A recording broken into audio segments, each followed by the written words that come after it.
بسم اللہ الرحمن الرحیم۔ آمدید کہتا ہوں۔ حسب عادت میں دعا گو ہوں کہ اللہ سبحانہ و تعالی حدیث پاک کے راستے سے ہمیں اور آپ کو بارگاہ رسالت مآب صلی اللہ تعالی علیہ وسلم تک باریابی کا شرف عطا فرمائے۔ میرے ساتھ زیر لب درود پاک پڑھ کر کے مجلس میں شمولیت اور شرکت کر لیں۔ پڑھیں بسم اللہ الرحمن الرحیم۔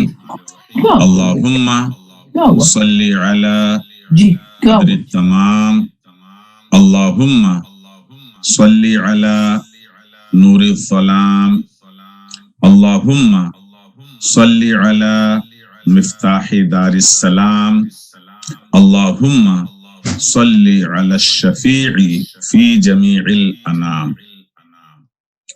اللہم صلی علی سیدنا و مولانا محمد وعلی آل سیدنا و مولانا محمد صلاة دائمة مقبولة تودی بها عنا حقہ العظیم۔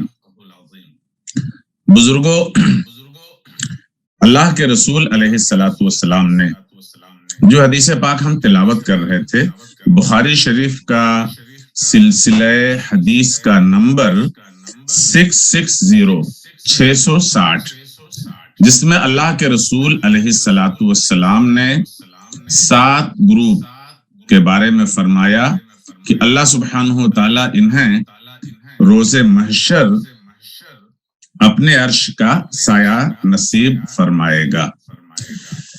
ایک مرتبہ حصول برکت کے لیے آپ حدیث پاک کی سماعت کر لیں۔ بسم اللہ الرحمن الرحیم۔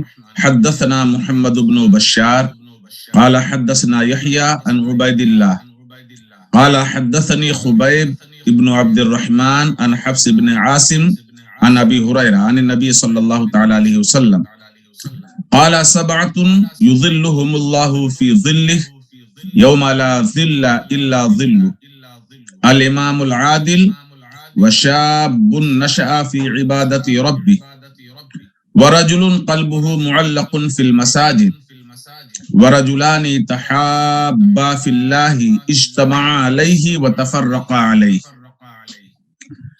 ورجل طلبته امرأة ذات منصب وجمال فقال إني أخاف الله ورجل تصدق أخفى حتى لا تعلم شماله ما تنفق يمينه ورجل ذكر الله خاليا ففاضت عيناه، هذا كما قال صلی اللہ تعالی علیہ وسلم۔ بخاری شریف میں عزیزو اس حدیث پاک کا نمبر 660، مسلم شریف میں یہی حدیث پاک 1031 پہ، اور رقم المسلسل میں 2342 اور 2391 پہ یہی حدیث پاک مل جائے گی۔ نسائی شریف میں 5921 پہ آپ کو یہ حدیث پاک مل جائے گی۔ تو کہنا یہ ہے کہ یہ بہت ہی معنی خیز حدیث پاک اللہ کے رسول علیہ السلام نے ارشاد فرمائی، جس کو محدثین نے اپنے ایتھنٹیکیٹڈ ریکارڈز میں محفوظ رکھا تاکہ امت کے لوگ اپنے فوز و فلاح کے لیے ان احادیث مبارکہ کے انوار سے روشنی حاصل کر سکیں۔ ہم لوگ پچھلے ہفتے گفتگو کر رہے تھے، وقت ٹائم اوور ہو گیا تھا، اسی لیے ہم کو یہاں پہ رکنا پڑا تھا۔ آج کے روز یہاں سے شروع کرتے ہیں کہ اللہ کے رسول علیہ السلام نے 7 گروپ یا 7 جماعتوں کو رسول اللہ صلی اللہ علیہ وسلم نے یہاں پہ ہائی لائٹ فرمایا۔ ہمارے اسکولرز یہ فرماتے ہیں کہ اللہ کے رسول علیہ السلام نے یہاں جو 7 گروپس بتائے ہیں، یہ بطور ایکیڈمک یعنی بیسک اور ضروری معاملات کو اللہ کے رسول علیہ السلام نے یہاں پہ ہائی لائٹ فرمایا۔ فرماتے ہیں کہ اس کے علاوہ بھی رسول اللہ صلی اللہ تعالی علیہ وسلم نے وقتاً فوقتاً لوگوں کی ہدایت فرمائی ہے کہ ان 7 کے علاوہ بھی ہیں لوگ جن کو اللہ کے رسول علیہ الصلوۃ والسلام نے فرمایا کہ قیامت کے روز وہ اللہ سبحانہ و تعالیٰ کے عرش کے سائے میں ہوں گے۔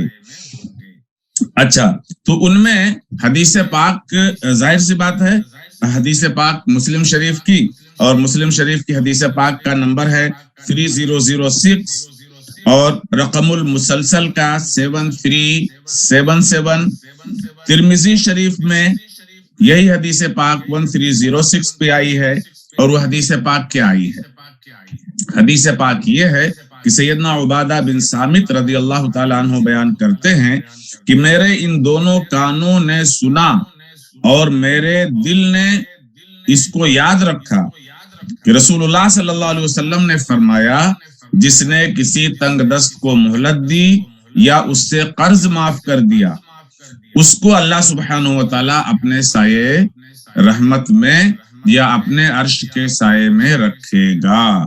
تو کہنا یہ ہوا عزیزو کہ جو یہ 7 گروپ رسول اللہ صلی اللہ علیہ وسلم نے بتائے، ان میں اللہ کے رسول علیہ الصلوۃ والسلام نے ایک 8واں شخص بھی شامل فرما دیا۔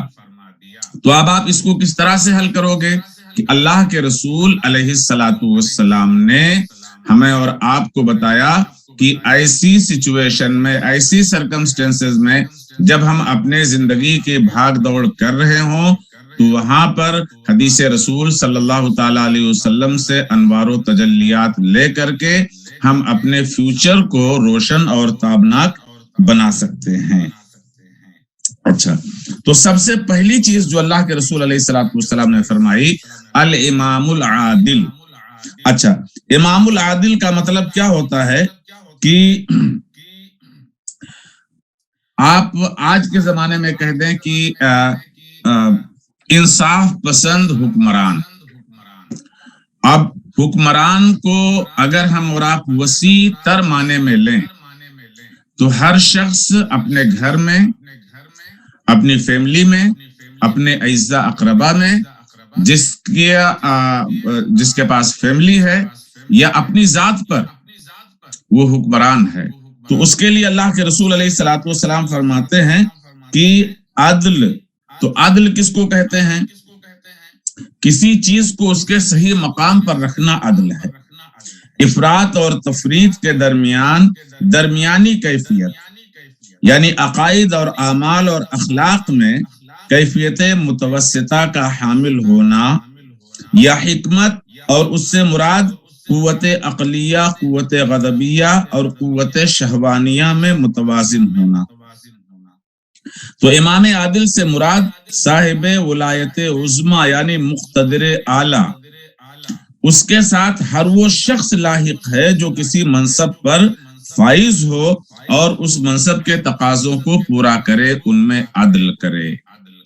یعنی جیسے head of the family, head of the community, یہ سب کے سب ان کے لیے اللہ کے رسول علیہ الصلوۃ والسلام نے ان کے لیڈرشپ کے تعلق سے یہ فرمایا کہ اگر وہ عدل و انصاف کرتے ہیں تو اللہ سبحانہ و تعالیٰ ان لوگوں کو قیامت کے روز اپنے عرش کا سایہ عطا فرمائے گا۔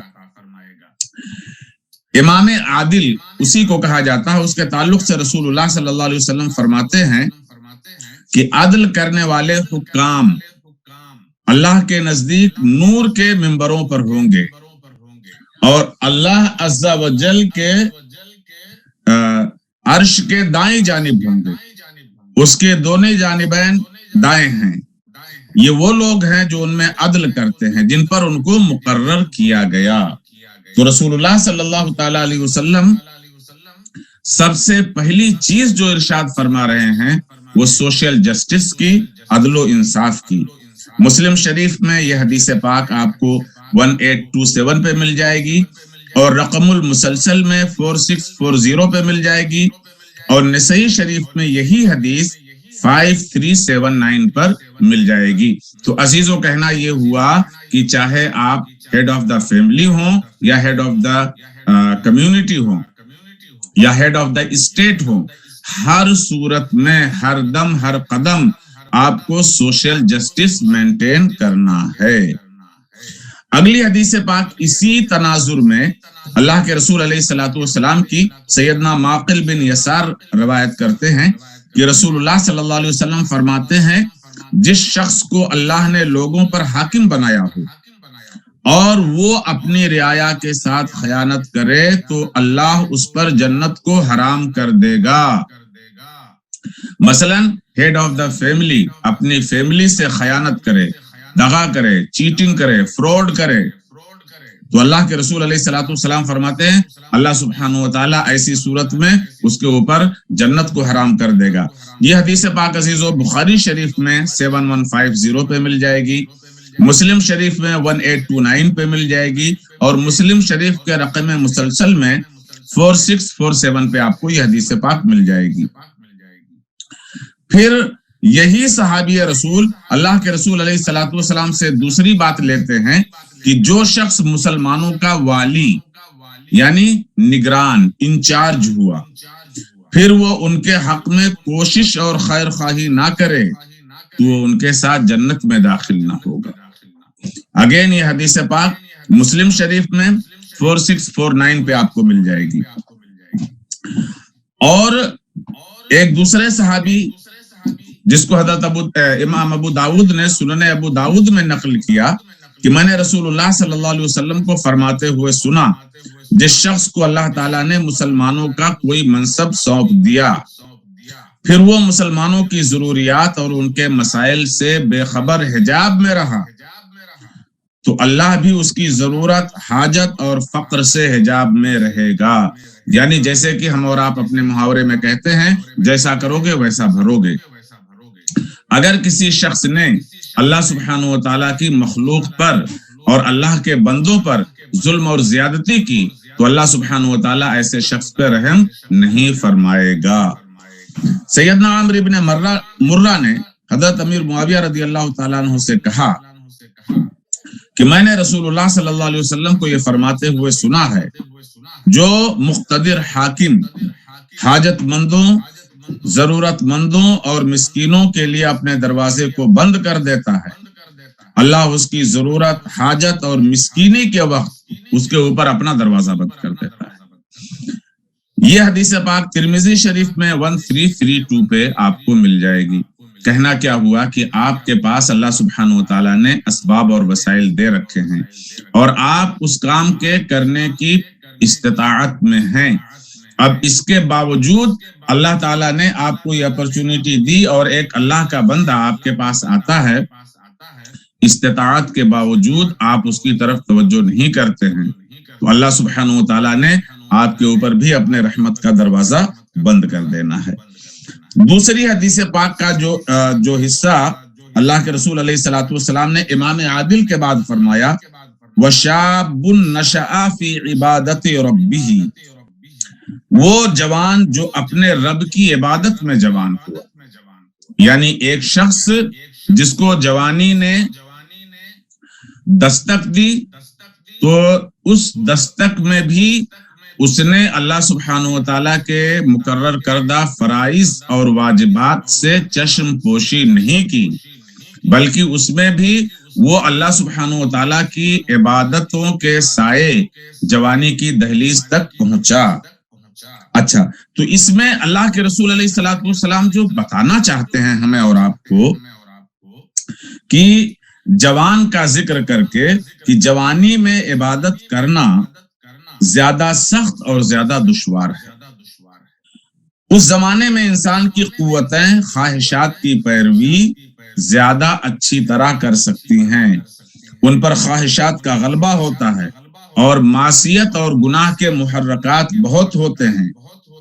سیدنا سلمان کی حدیث میں ہے کہ وہ نوجوان سایہ رحمت میں ہوگا جس نے اپنے شباب کو اور اپنی نشاط کو اللہ کی عبادت میں فنا کر دیا، یعنی اس نے اپنے خواہشات کو اگر پورا کیا بھی تو اللہ کی رضا کے لیے اور اپنی دلچسپی رکھی بھی تو اللہ کی رضا میں رکھی۔ ایسے شخص کا حق بنتا ہے کہ اللہ سبحانہ و تعالیٰ کے سایہ رحمت میں جگہ پائے۔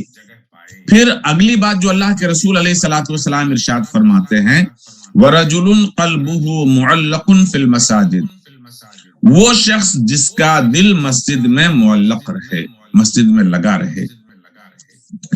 اس سے مراد یہ کہ وہ شخص نماز پڑھ کر مسجد سے باہر آیا لیکن اس کے بعد دوسری نماز کے انتظار میں رہا، اور وہ شخص نماز پڑھنے اور مسجد میں ذکر اذکار کرنے اور اعتکاف کرنے سے شدید محبت کرنے والا ہو۔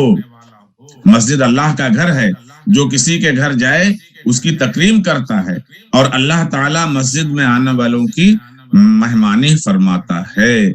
تو کہنا یہ ہوا کہ اللہ کے رسول علیہ الصلوۃ والسلام ارشاد فرماتے ہیں کہ آپ مساجد میں جاؤ، نماز پڑھ کر کے آؤ۔ تو آپ ایک مرتبہ نماز پڑھ کر کے آپ باہر آ گئے، اس کا یہ مطلب نہیں ہوتا کہ کیس ہیز بین کلوز۔ اب اگلی نماز کے لیے آپ کے دل میں اس مسجد میں جانے کی تڑپ ہو۔ میں یہاں پہ عزیزو ایک صوفیانہ نکتہ آپ کو میں بتاؤں۔ مشائخ میں سے کسی شیخ کے حضور میں ان کے ایک مرید بیٹھے ہوئے ہیں، اور وہ کہتے ہیں کہ حضور یہ فرمائیں کہ مجھے کیسے معلوم ہو کہ میری عبادتیں قبول ہو رہی ہیں، میری نیکیاں اللہ سبحانہ و تعالیٰ کے یہاں قبولیت کا شرف پا رہی ہیں، ہمیں یہ کیسے معلوم؟ تو بزرگ نے بڑی مارکے والی بات کی، بہت آسان سی بات فرمائی۔ فرمایا ایک نیکی کرنے کے بعد اگر دوبارہ اسی نیکی کی طرف آپ کی توجہ یا آپ کی رغبت یا آپ کی دلچسپی ہوتی ہے تو اس کا مطلب یہ ہوا کہ اللہ سبحانہ و تعالیٰ نے آپ کی پہلی والی نیکی کو قبول فرما لیا، تبھی آپ کو دوبارہ اس نیکی کے کرنے کی توفیق عطا فرمائی۔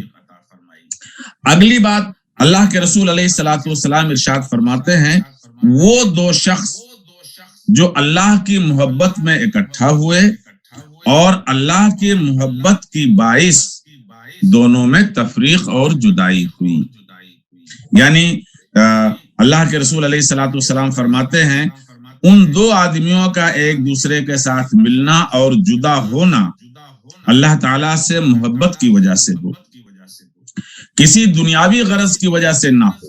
جو لوگ کسی سے اللہ تعالیٰ کی وجہ سے محبت کرتے ہیں ان کے متعلق چند بشارت والی حدیثیں میں تلاوت کر دیتا ہوں۔ سیدنا ابو ہریرہ رضی اللہ تعالیٰ عنہ روایت کرتے ہیں کہ رسول اللہ صلی اللہ علیہ وسلم نے فرمایا قیامت کے دن اللہ سبحانہ و تعالیٰ ارشاد فرمائے گا، میرے جلال کی وجہ سے محبت کرنے والے کہاں ہیں؟ اللہ اکبر۔ اللہ سبحانہ و تعالیٰ نے عرصہ حشر میں یہ اعلان فرمانا کہ جلال خداوندی اور اللہ سبحانہ و تعالیٰ کی وجہ سے محبت کرنے والے لوگ کہاں پہ ہیں؟ آج کے دن میں ان کو اپنے سایہ رحمت میں رکھوں گا، جس دن میرے سایہ رحمت کے علاوہ اور کسی کا سایہ نہیں ہوگا۔ یہ حدیث پاک پیارو مسلم شریف میں 2566 اور رقم مسلسل میں 6427 پہ مل جائے گی۔ اور اگلی حدیث پاک سیدنا معاذ بن جبل رضی اللہ تعالیٰ عنہ بیان کرتے ہیں کہ اللہ کے رسول علیہ الصلوۃ والسلام نے فرمایا کہ اللہ کا ارشاد ہے، جو لوگ میری ذات کی وجہ سے محبت کرتے ہیں ان کے لیے نور کے ممبر ہوں گے جن کی انبیاء اور شہداء تحسین کریں گے۔ یہ حدیث پاک آپ کو ترمذی شریف میں 2390 پہ مل جائے گی۔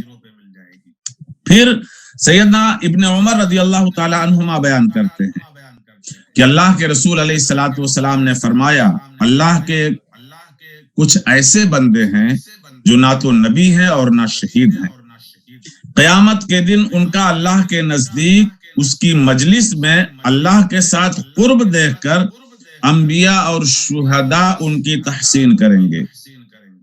پھر ایک اعرابی دیہاتی صحابی گھٹنوں کے بل گھسٹتے ہوئے آئے اور کہنے لگے، یا رسول اللہ ہمیں ان کی صفات بیان کیجیے، ہمیں بتائیں وہ لوگ کون ہیں اور کیسے ہیں۔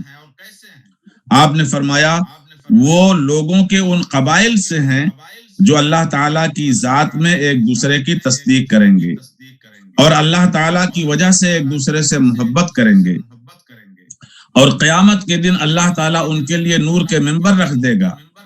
اس دن لوگ خوف زدہ ہوں گے لیکن وہ لوگ خوف زدہ نہیں ہوں گے وہ اللہ عز و جل کے ایسے اولیاء ہیں جن پر کوئی خوف ہوگا نہ وہ غمگین ہوں گے۔ پھر سیدنا انس رضی اللہ تعالی عنہ بیان کرتے ہیں کہ رسول اللہ صلی اللہ علیہ وسلم نے فرمایا، جو دو آدمی اللہ تعالیٰ کی وجہ سے ایک دوسرے سے محبت رکھتے ہوں ان میں افضل وہ شخص ہے جو دوسرے سے زیادہ اس سے محبت رکھتا ہے۔ حضرت ابو رزین بیان کرتے ہیں کہ مجھ سے رسول اللہ صلی اللہ علیہ وسلم نے فرمایا، اے ابو رزین، جب تم اکیلے ہو تو اپنی زبان کو اللہ کے ذکر سے حرکت دو اور اللہ کی خاطر محبت کرو، اللہ کی خاطر بغض رکھو، کیونکہ مسلمان جب اللہ کی خاطر کسی سے ملاقات کرتا ہے تو 70,000 فرشتے اس کو رخصت کرتے ہیں اور وہ یہ دعا کرتے ہیں، اے اللہ اپنا فضل اس سے ملا کر رکھ۔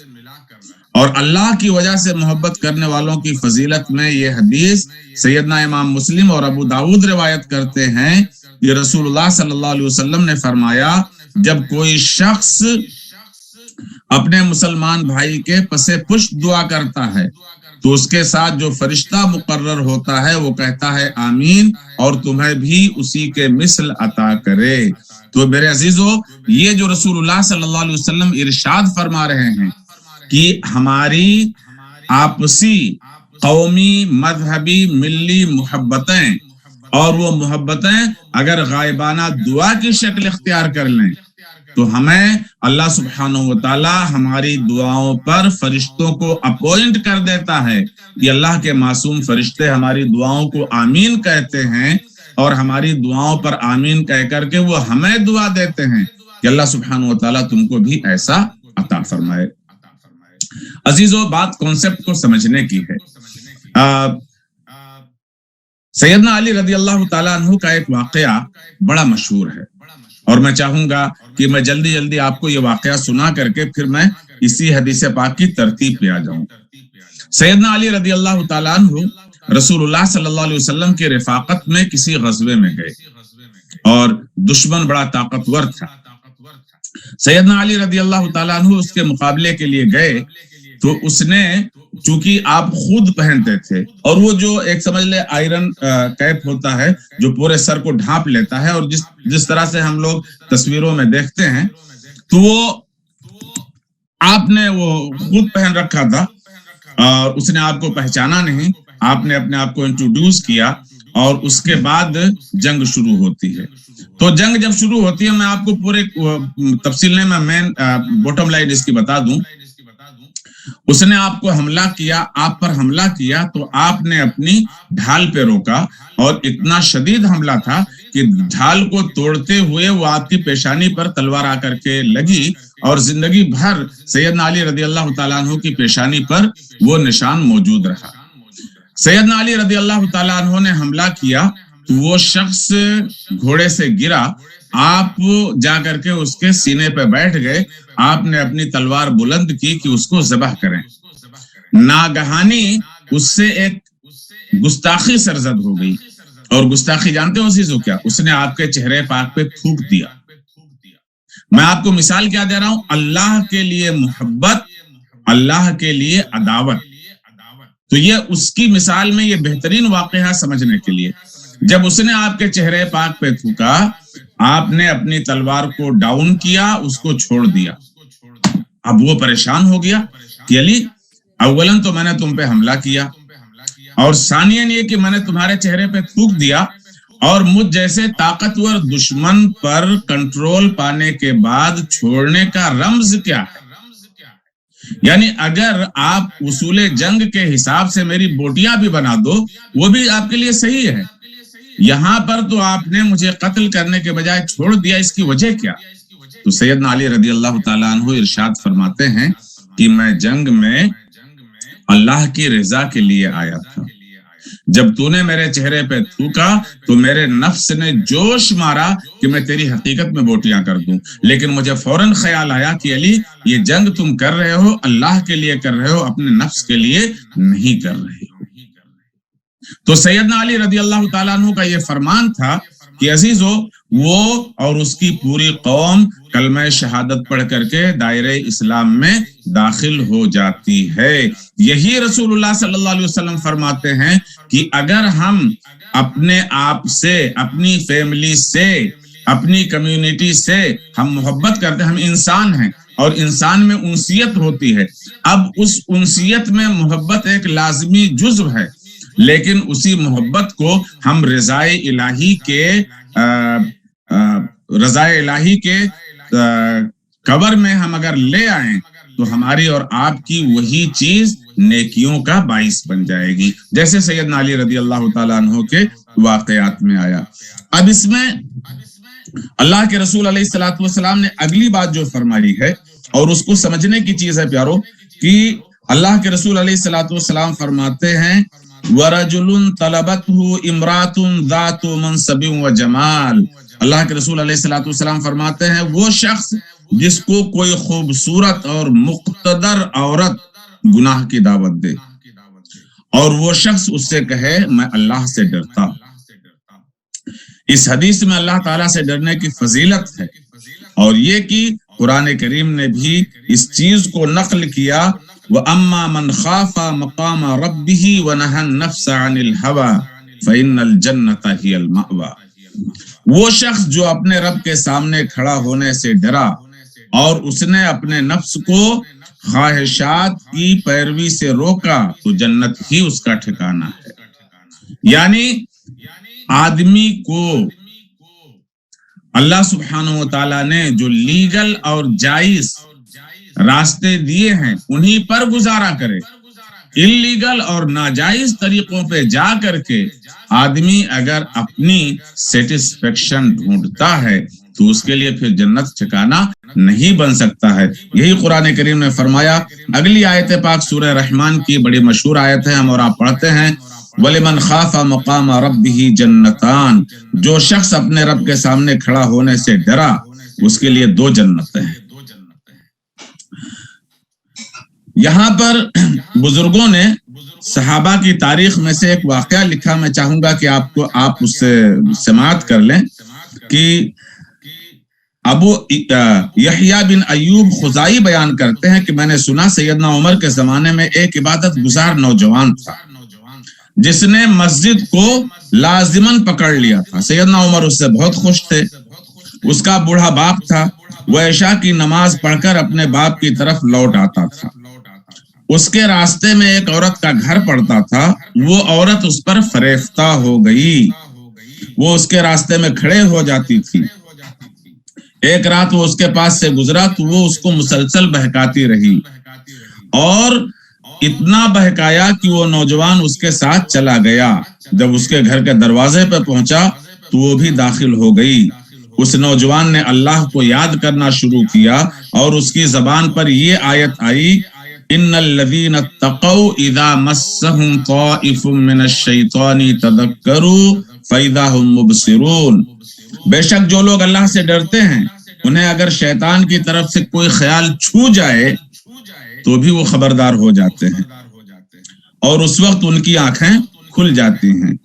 یہ آیت پاک جیسے ہی اس نے تلاوت کی وہ نوجوان بے ہوش ہو کر کے گر پڑا۔ اس عورت نے اپنی کنیز کو بلایا اور دونوں نے مل کر اس نوجوان کو اٹھایا اور اسے اس کے گھر کے دروازے پہ چھوڑ آئے۔ اس کے گھر والے اسے اٹھا کر لے گئے۔ کافی رات گزرنے کے بعد وہ نوجوان ہوش میں آیا۔ اس کے باپ نے پوچھا بیٹا تمہیں کیا ہو گیا تھا؟ اس نے کہا خیر ہے۔ باپ نے پھر پوچھا تو اس نے پورا واقعہ سنایا۔ باپ نے پوچھا بیٹا تم نے کون سی آیت پڑھی تھی؟ اس نے اس آیت کو دہرایا اور پھر بے ہوش ہو کر گر گیا۔ گھر والوں نے ہلا جلا کر دیکھا تو وہ انتقال کر چکا تھا۔ انہوں نے اس کو غسل دیا، لے جا کر دفن کیا۔ صبح ہوئی تو اس بات کی خبر سیدنا عمر تک پہنچی۔ صبح کو حضرت عمر اس کے والد کے پاس تعزیت کے لیے آئے اور فرمایا تم نے مجھے کیوں نہیں خبر دی؟ اس کے باپ نے کہا رات کا وقت تھا۔ سیدنا عمر نے فرمایا ہمیں اس کی قبر کی طرف لے چلو۔ پھر سیدنا عمر اور ان کے اصحاب اس کی قبر پر گئے۔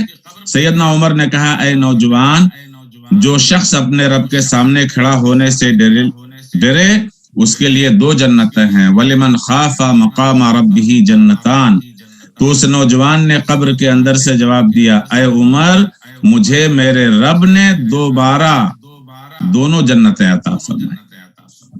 یہ عزیزو، میں نے کہا آپ نے سن لیا، بہت آسان کی بات ہے، لیکن یاد رکھو جب کوئی خوبصورت اور مقتدر عورت کسی جوان مرد کو گناہ کی دعوت دے اور وہ شخص محض اللہ کے خوف سے گناہ سے باز رہے، یہ بہت دشوار گزار گھاٹی ہے، اور اس گھاٹی سے گزرنے والوں کے امام سیدنا یوسف علی نبینا علیہ الصلوۃ والسلام ہیں۔ جب عزیز مصر کی بیوی نے کہا تھا وَلَئِن لَّمْ يَفْعَلْ مَا آمُرُهُ لَيُسْجَنَنَّ وَلَيَكُونَ مِنَ الصَّاغِرِينَ، کہ اس نے عزیز مصر کی بیوی نے کہا کہ جس کام کا میں نے حکم دیا اگر وہ کام نہ کرے تو اس کو جیل میں ڈال دیا جائے گا، اور یہ پھر ان کی بے عزتی کی جائے گی۔ جب یہ بات سیدنا یوسف علیہ السلام کو معلوم ہوئی تو آپ نے جواب میں کیا کہا، اور وہ دعا، رب السجن احب الی مما یدعوننی الیہ، میرے رب جس گناہ کی طرف مجھے یہ عورت دعوت دے رہی ہے اس کی بنسبت قید میں رہنا مجھے زیادہ پسند ہے۔ یہ چیز کہ آدمی اپنے آپ کو کنٹرول کر لے اور کنٹرول کر کے گناہ کی طرف آنکھ اٹھا کر نہ دیکھے، وہ شخص در حقیقت اس بات کو ڈیزرو کرتا ہے کہ اللہ سبحانہ و تعالیٰ کا سایہ رحمت اس کو اپنی آغوش میں لے لے۔ بات اس پر بہت دیر تک کی جا سکتی ہے، لیکن چونکہ یہ تعلیمی سیشن ہے تو تعلیمی سیشن کی ایک بات میں عزیزو آپ حضرات کو اور بتانا چاہوں گا۔ سیدنا امام حسن، ان سے پوچھا گیا شہادت علی رضی اللہ تعالی عنہ کے بعد کہ آپ نے اگر اپنے بابا رضی اللہ تعالی عنہ سیدنا علی کی کوئی بات یاد رکھی ہو جو رسول اللہ صلی اللہ علیہ وسلم کے حضور سے اپروو ہو کر آئی ہو، یعنی اگر خاندان میں رسول اللہ صلی اللہ علیہ وسلم اور آپ کے والد کی کوئی ایسی نصیحت جو عام فہم ہو، جس کو ہم اور آپ عام طریقے سے سمجھ سکیں، جس میں کوئی لوجک اور منطق نہ ڈھونڈنا پڑے، وہ بات اگر یاد ہو تو آپ ہم سے شیئر کریں۔ سیدنا امام حسین نے فرمایا کہ ایک مرتبہ میرے والد سیدنا علی رضی اللہ تعالی عنہ نے میرے بچپن میں یہ تعلیم فرمائی تھی، اور کیا خوبصورت تعلیم فرمائی تھی عزیزو۔ مومن وہ نہیں جس کی محفل پاکیزہ ہو، مومن وہ شخص ہے جس کی خلوت اور تنہائی پاکیزہ ہو۔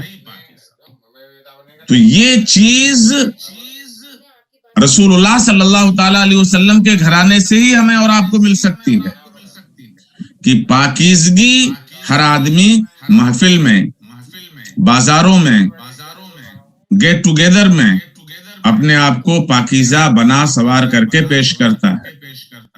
آپ نے فرمایا یہ شان ایمان نہیں، شان ایمان یہ ہے کہ جہاں آپ اپنی محفل کو پاکیزہ بنا کے پیش کرتے ہو، وہاں پہ آپ اپنی تنہائی کو بھی پاکیزہ بنا کر کے پیش کرو۔ اسی پاکیزگی کے تناظر میں اللہ کے رسول علیہ الصلوۃ والسلام نے ایک بات اور فرمائی کہ وہ شخص بھی اللہ سبحانہ و تعالیٰ کے سایہ رحمت میں ہے جو چھپا کر صدقہ دے، اور اس طرح چھپائے، اتنا چھپائے کہ بائیں ہاتھ کو بھی نہ پتا چلے کہ داہنے ہاتھ نے کیا خرچ کیا ہے۔ بہت سے لوگ اس پر، جو ہمارے ماڈریٹ بھائی لوگ ہیں، وہ کہتے ہیں کہ بائیں ہاتھ میں کب شعور ہوگا کہ وہ جان لے کہ داہنے ہاتھ نے کیا خرچ کیا۔ تو یہ حقیقتاً یہ ہے کہ مبالغتاً رسول اللہ صلی اللہ علیہ وسلم فرما رہے ہیں کہ بالفرض اگر بائیں ہاتھ میں شعور بھی ہو تو اس کو پتا نہ چلے کہ دائیں ہاتھ نے کتنا خرچ کیا۔ اور اس حدیث میں خفیہ طریقے سے صدقہ دینے کی فضیلت ہے۔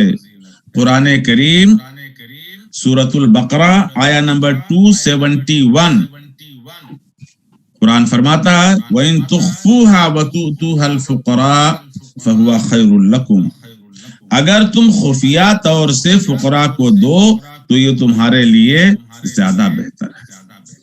یہ چیز عزیزو ہمیں اور آپ کو یاد رکھنی چاہیے۔ آج ہم اگر اپنی کمیونٹی میں دیکھتے ہیں تو جیسے کہ ہم دیکھتے ہیں کہ فنڈ ریزنگ میں سے یہ ہوتا ہے کہ بھائی فلانے صاحب کے نام کا اعلان کیا جائے۔ یہ چیز جائز تو ہے، لیکن آپ اس جواز میں ایک مصیبت آپ کے ساتھ میں یہ آ سکتی ہے کہ اللہ نہ کرے کہ آپ ریاکاری کے چنگل میں نہ پھنس جائیں۔ اور رسول اللہ صلی اللہ علیہ وسلم کیا فرما رہے ہیں کہ عرصہ حشر میں جہاں انسان کو اللہ سبحانہ و تعالیٰ سے سایہ رحمت کی شدید حاجت ہوگی، وہ شخص کو چاہیے کہ دنیا والے ٹائٹل دیتے رہیں، لیکن ہم اللہ کے لیے خرچ کر رہے ہیں تو ہم ریوارڈ بھی اللہ سبحانہ و تعالیٰ سے لیں۔ ہم اس چکر میں نہ پڑیں کہ ہم دنیا والوں سے کہتے پھریں کہ صاحب ہم نے اس مسجد کو، اس خاندان کو، اس شخص کو اتنا دے دیا، کیونکہ ایسی صورت میں پھر شیطان آپ کو ریاکاری میں مبتلا کر دیتا ہے۔ اور اگر آپ خفیہ طور پر دیتے ہیں تو وہ اخلاص سے زیادہ قریب کرتا ہے۔ اور اسی سے ہمارے فقہا نے فرمایا صدقات نافلہ چھپا کر دینا افضل ہے۔ ایک حدیث پاک آپ بشارت والی سن لو۔ سیدنا انس بن مالک بیان کرتے ہیں کہ اللہ کے رسول نے فرمایا جب اللہ تعالیٰ نے زمین کو پیدا کیا تو ہلنے لگی، پھر اللہ تعالیٰ نے پہاڑوں کو پیدا کر کے اس پہ نصب کر دیا تو زمین ٹھہر گئی۔ اب فرشتوں کو پہاڑوں کی تخلیق سے بہت تعجب ہوا تو انہوں نے کہا میرے رب کیا تیری مخلوق میں کوئی چیز پہاڑوں سے بھی زیادہ سخت ہے؟ اللہ تعالیٰ نے فرمایا ہاں، لوہا۔ فرشتوں نے کہا پروردگار کیا کوئی چیز لوہے سے بھی زیادہ سخت ہے؟ اللہ سبحانہ و تعالیٰ نے فرمایا ہاں، آگ۔ فرشتوں نے پوچھا اے رب کیا کوئی چیز آگ سے بھی زیادہ سخت ہے؟ اللہ نے فرمایا ہاں، پانی۔ فرشتوں نے کہا کہ رب کوئی چیز پانی سے بھی زیادہ سخت ہے؟ فرمایا ہوا۔ فرشتوں نے کہا رب کیا کوئی چیز ہوا سے بھی زیادہ سخت ہے؟ تو اللہ تعالیٰ نے فرمایا وہ ابن آدم ہے، آدم کا بیٹا، جو دائیں ہاتھ سے صدقہ کرتا ہے اور اس کو بائیں ہاتھ سے چھپاتا ہے۔ یہ حدیث پاک آپ کو ترمذی شریف میں 3369 پہ مل جائے گی۔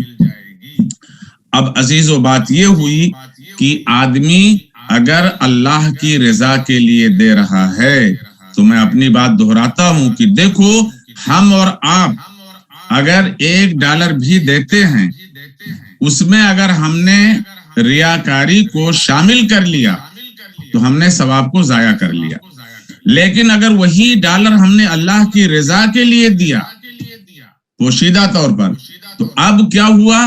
ہم نے اللہ سبحانہ و تعالیٰ سے کاروبار کیا، اور اللہ سبحانہ و تعالیٰ سے جب کاروبار کیا تو اللہ سبحانہ و تعالیٰ کسی کا قرضہ ادھار نہیں رکھتا۔ یہ بات آپ لکھ لو۔ قرآن کریم نے ہمیں اور آپ کو ملٹیپل ٹائم یہ بتایا کہ اللہ سبحانہ و تعالیٰ ایک کا عوض 7 70 700 من جاء بالحسنۃ فلہ عشر امثالھا، ایک نیکی کرتے ہو اللہ سبحانہ و تعالیٰ 10 گنا اضافہ فرما کر کے آپ کو ریٹرن کرتا ہے۔ تو اس کی صورت کیا ہوگی؟ اس کی صورت یہی ہوگی کہ آپ اس کو اللہ کے لیے دیں۔ اس کو اگر لوگوں میں کہتے پھرے اور لوگوں سے ہم ریوارڈ لینے کے چکر میں رہے، ہم نے اپنے ثواب کو ضائع کر دیا۔ تو بگاڑ کرنے والے ہم خود ہوتے ہیں۔ اس کے بعد ہم شکایت کرتے ہیں کہ صاحب ہم نے یہ کام کیا تھا لیکن میرا کام ہوا نہیں۔ عزیزو، ایک ماہر ڈاکٹر اپنے علم اور اپنے تحقیق سے ہمارے لیے نسخہ تجویز کرتا ہے۔ ہم اور آپ اگر اس نسخے پہ عمل کرنے کے بجائے اسی نسخے کو گلے میں باندھ کے پھرتے رہیں یا اسی نسخے کو چبا کے کھا جائیں، صحت سے ہم ہمیشہ دور رہیں گے۔ جو ڈاکٹر نے، جو طبیب نے جو علاج تجویز کیا ہے اس پر عمل درآمد کر کے ہی ہم صحت و شفا پا سکتے ہیں۔ اللہ کے رسول علیہ الصلوۃ والسلام نے جو فرمایا کہ اگر آپ نے اللہ کی رضا کے لیے کیا تو پھر اس کو آپ لوگوں کی اپروچ سے دور رکھیں۔ قرآن کریم نے ایک بات یہ بھی فرمائی، جو صدقات فرض ہوں جیسے زکوٰۃ، نذر معین، ان کا کھلے عام دینا بہتر ہے۔ قرآن نے فرمایا ان تبدوا الصدقات فنعما ہی، اگر تم صدقات کو کھلے عام دو تو بھی اچھا ہے۔ اور یہ کون سے صدقات؟ جو ہمارے اوپر فرض ہیں۔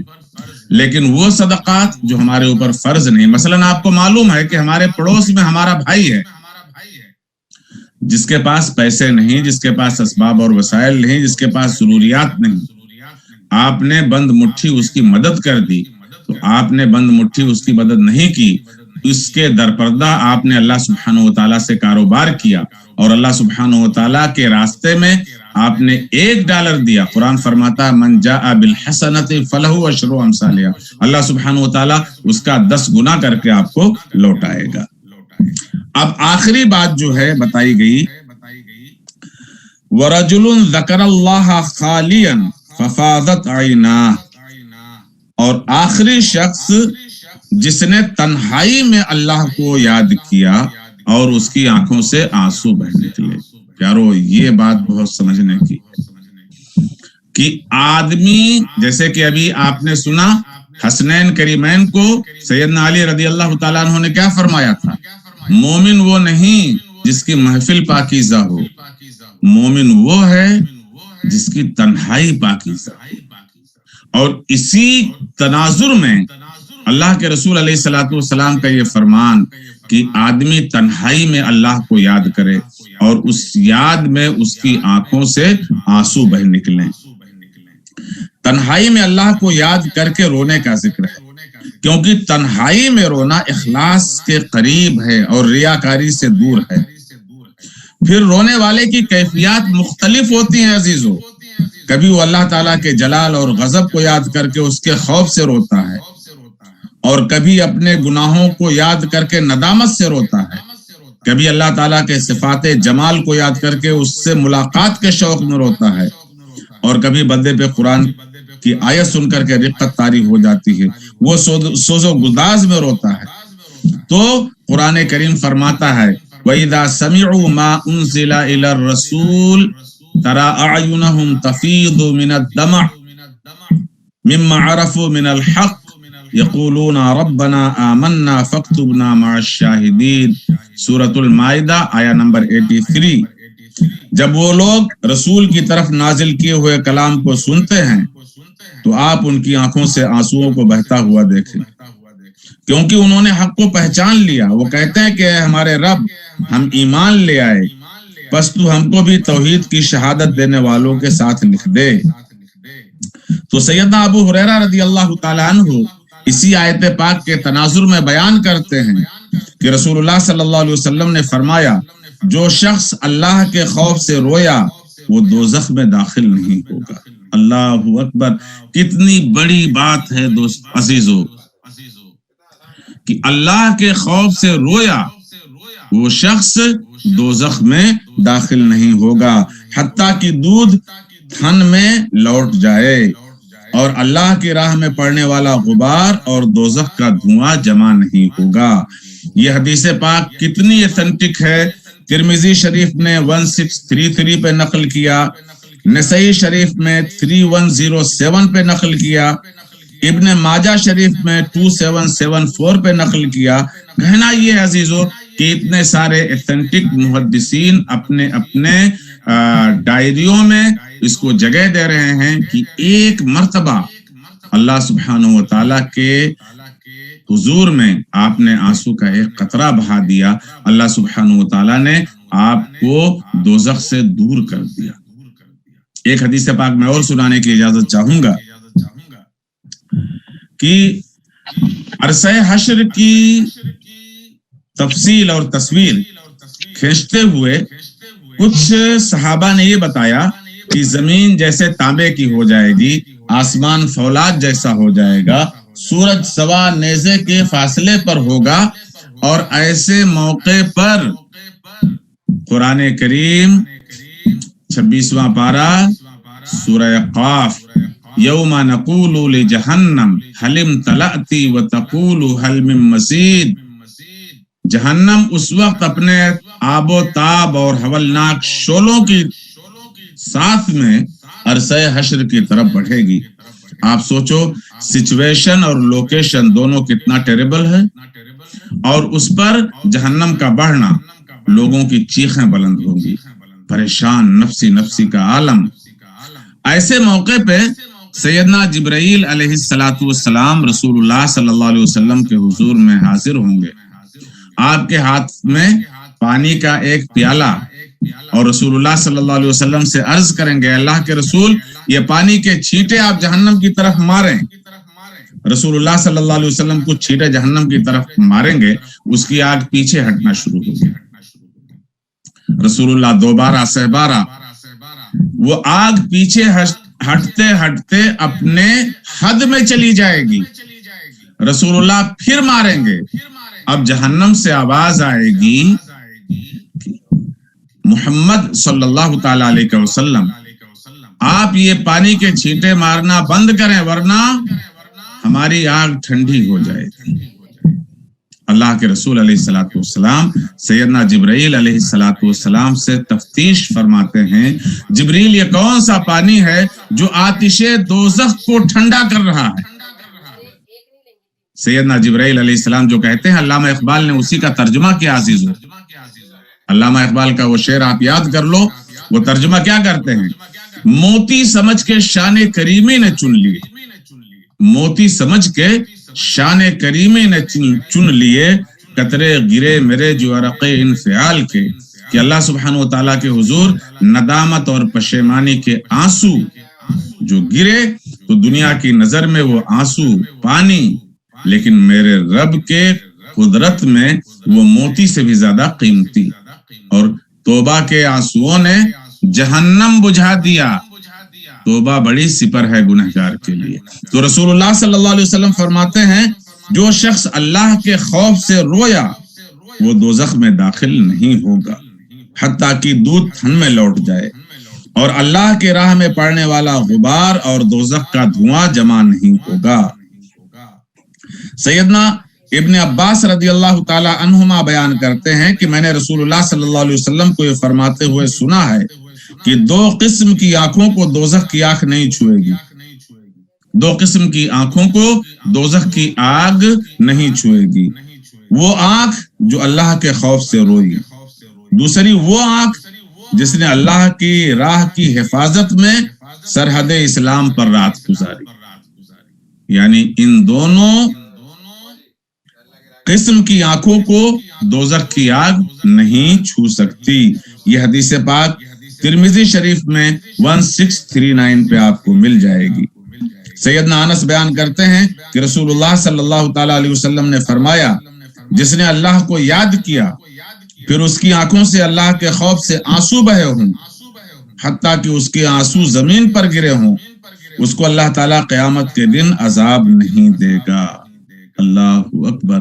تو کہنا یہ ہوا عزیزو کہ اللہ کے رسول علیہ الصلوۃ والسلام نے یہ جو گروپس بنائے ہیں، ہم اور آپ احتیاط سے دیکھیں کہ ان میں سے کون سا گروپ ہے جس میں ہم فٹ ہو رہے ہیں، اور نہیں تو اس لیے آج سے ہم یہ تہیہ کر لیں کہ اللہ سبحانہ و تعالیٰ نے اپنے رسول علیہ الصلوۃ والسلام کی زبان مبارک سے جو ہمیں اور آپ کو یہ مواقع فراہم کیے، ان میں آج وقت رہتے ہم اپنے آپ کو سنوار لیں، بنا لیں، سدھار لیں، کیونکہ اللہ سبحانہ و تعالیٰ نے جو یہ مواقع عطا فرمائے ہیں یہ اس کا خاص فضل و کرم ہے۔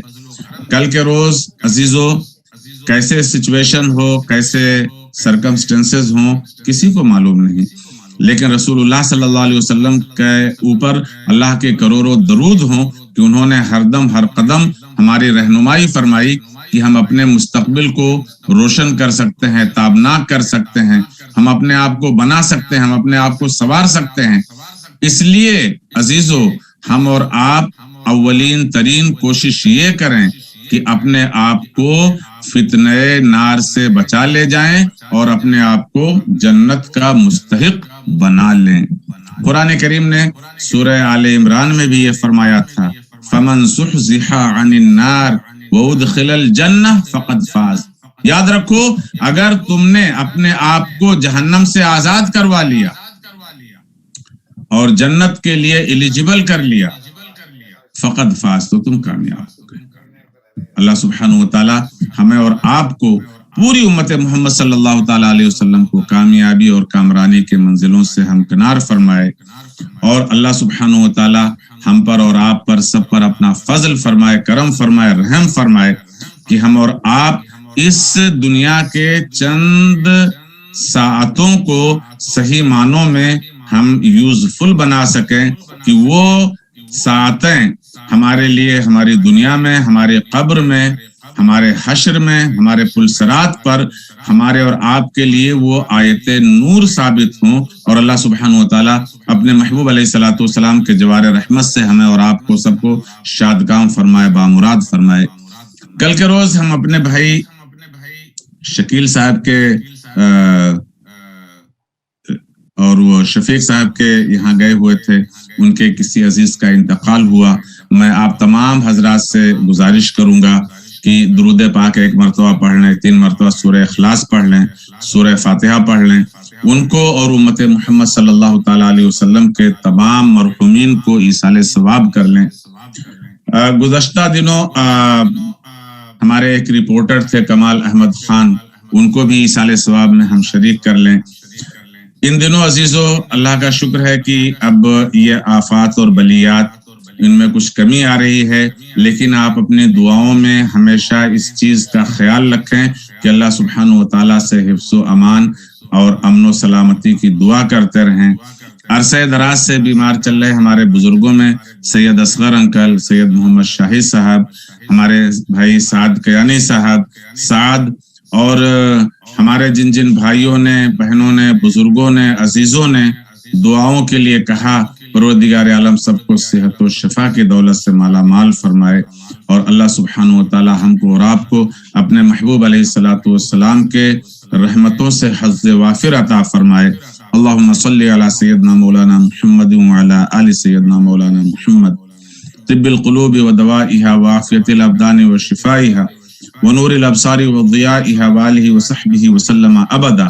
وَمَن يَكَادُ الَّذِينَ كَفَرُوا لَيُزْلِقُونَكَ بِأَبْصَارِهِمْ لَمَّا سَمِعُوا الذِّكْرَ وَيَقُولُونَ إِنَّهُ لَمَجْنُونٌ وَمَا هُوَ إِلَّا ذِكْرٌ لِّلْعَالَمِينَ بِحَقِّ كَافٍ هَا يَا عَيْنُ صَادٍ وَبِحَقِّ حَامِيمٍ عَيْنُ سِين قَافٍ وَبِحَقِّ إِنَّ اللَّهَ هُوَ الرَّزَّاقُ ذُو الْقُوَّةِ الْمَتِينُ وَبِحَقِّ أَلَيْسَ اللَّهُ بِكَافٍ عَبْدَهُ وَبِحَقِّ إِنَّا فَتَحْنَا لَكَ فَتْحًا مُبِينًا نَصْرٌ مِّنَ اللَّهِ وَفَتْحٌ قَرِيبٌ وَبَشِّرِ الْمُؤْمِنِينَ فَاللَّهُ خَيْرٌ حَافِظًا فالله خير حافظا فالله خير حافظا وهو ارحم الراحمين سبحان ربك رب العزة عما يصفون وسلام على المرسلين والحمد لله رب العالمين۔ تقبل الله منا ومنكم ومن اهل الاسلام۔ کوئی سوال ہو تو پیش کر لیا جائے، پھر انشاءاللہ ہم آپ بزرگوں کی خدمت میں حاضر ہوتے رہیں گے۔ السلام علیکم ورحمۃ اللہ۔